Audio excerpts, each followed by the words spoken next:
Hey, what's going on, guys? It's the kid that cares about his eye health coming at you with another C++ tutorial. Today we're going to be going over conditional statements. What are they and how do we use them? Alright, so let's go ahead and hop right in. So I have a program prepared right here. This is stuff that we covered in previous episodes, so you can go ahead and watch those and then you could come back to this one. Otherwise, let's get started. So we have a variable of int age declared up top here. Then we have an output statement saying enter your age, and then we have an input saving whatever the person enters into the age variable. Now, what we want to do is we want to print something based off of how the person answered. And how we're going to do that is through the use of conditional statements. So, what are they? Well, we have if, we have else if, and we have else. Alright, so what's important about how you set these up is you should follow the scheme of going from smallest to largest or largest to smallest when you're checking stuff. Mostly with numbers, but kind of the same concept applies to other things that you might be checking. Maybe something that's alphabetical order. Alright, so how we're going to start this is we're going to start with the smallest age someone might enter. So we're going to say if age is less than or equal to 0, then we're going to print out something here. And we're going to print out that you are not even born yet.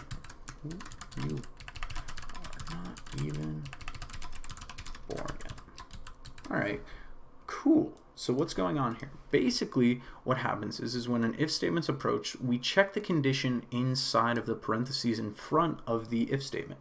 And if it's true, then we're going to do whatever's inside of this bracket. So in this example, if the age is less than or equal to 0, then we're going to print out you are not even born yet. After that, we're going to go ahead and write an else if statement. Okay? And this is because you could do two if statements, but you're going to get an output that you're probably not going to want to see, so we're not going to write it that way, but I will show you what that output would look like. So if we go ahead and do an else if, and we'll say if the age is less than 18.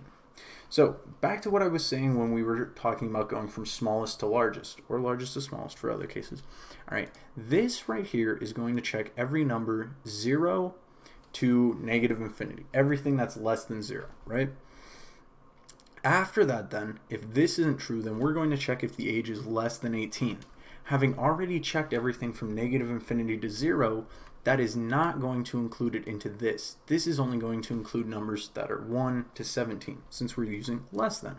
Alright, notice how we're using less than equal to and less than.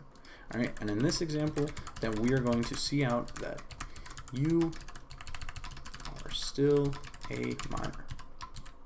Alright, cool. Then finally, we're going to end with an else, right? And we are just going to output that you can buy lottery tickets. All right, and cool. And the whole thing about else is it doesn't take any condition. Basically, if the computer works its way through all the other conditional statements before it, and none of those or all of those turn out to be false, then we hit this else statement and we go ahead and print this. All right, this is kind of like a catch-all statement. All right, so let's go ahead and run this and see what happens. So if we put 15 in, it says we are still a minor. Looks good. If we put -1 in, it says you are not even born yet. All right, cool. Works just how we want it to. And just to show you, if we were to take that else if out of there, all right, and we were to put our age as -2, then we would see you are not born yet, but it also says you are still a minor, which isn't true. So that's why we need the else if here. Okay. So moving on from this, okay, cool. This covers if we want to satisfy one condition, or if we're just checking for one condition. But what if we want to check if two conditions are true?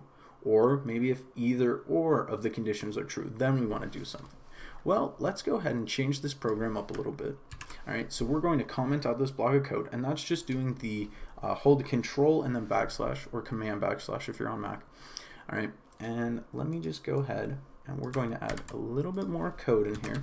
Okay, this is going to be introducing a new variable type that we didn't go over in the last one, but if you understand how strings work, this is basically the same way.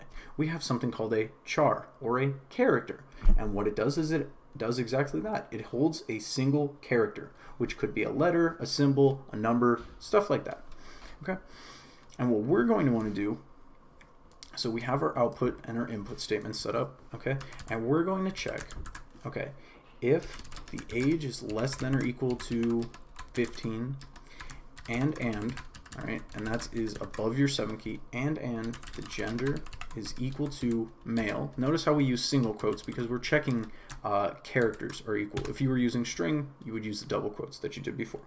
All right, and then we are going to output, you can join the boys soccer team. All right, cool. So this basically means that both of these have to be true. I'm going to toss up a picture of something called a truth table, and basically it's going to show you for this, in order for this to work, both of the things have to return true. If one of these is false, then this condition overall becomes false and this won't happen. If both of them are false, for example, then that also gives out a false. Just remember, 2 wrongs don't make a right. Don't get it confused that 2 falses, since they're the same, would give out a true. Okay. Next up, we're going to write another if statement, and we are going to go ahead and say if age is greater than 18, okay, and your gender is equal. Notice how also when we use the equal sign, we're using 2 equal signs. Easy way to remember this is just the fact that 1 equal sign is used for variable assignment, like up top here. But when we're using comparatives in order to check if 2 things are equal, then we use double equal signs. Okay. And then we're going to say you can coach the boys soccer team. Cool. All right. And then let's go ahead and try something else out. Let's say, for example, we want to check if maybe only one thing is true in between 2 things. All right. Well, then we'll throw down an else if. You could use an if here, but it's just for my sake, I'm going to use an else if.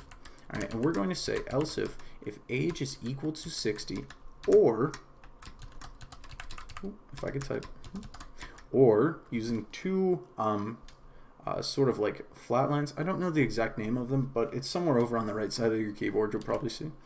Or your gender is equal to male. Okay. Then we're going to say you can sit on the bleachers. Alrighty. So let's go ahead and test out this program and see some of the outputs. Now you might have already noticed that certain combinations of inputs aren't covered in this. But that's okay. For our example, we're keeping things pretty simple, so we don't have to worry about sort of these weird cases that might arise. All right. So if we say our age is 75 and that we are male, then we see you can sit on the bleachers. All right. If we try something like our age is 13 and we are male, then you could see you can join the boys soccer team, but you can also sit on the bleachers because we're male. Remember, since these ifs are separated here, since these are 2 separate groups of conditional statements, right? It's going to check this one, but then a new if statement emerges, and then it will check these 2 independently of whatever this one happens to be. All right? And then we have one more comparative that we can do, and this is kind of a weird one, but we have a do not equal. So similar to equals, we have an exclamation point equals, and that just means if the age is not this specific number, then we could do something else. So we'll say if the age is not 75, then we could say you are not 75.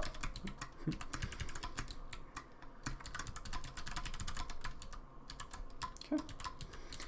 And then just to show you that, so if we make our age anything besides 75, then we say you are not 75.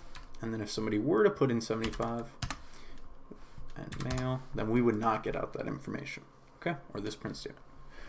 Alrighty, so I know that was a quick one. I wanted to make this quick because I already tried recording this once and it messed up, but I think it is a good time to introduce a new project to make sure you are understanding the material that we're going into.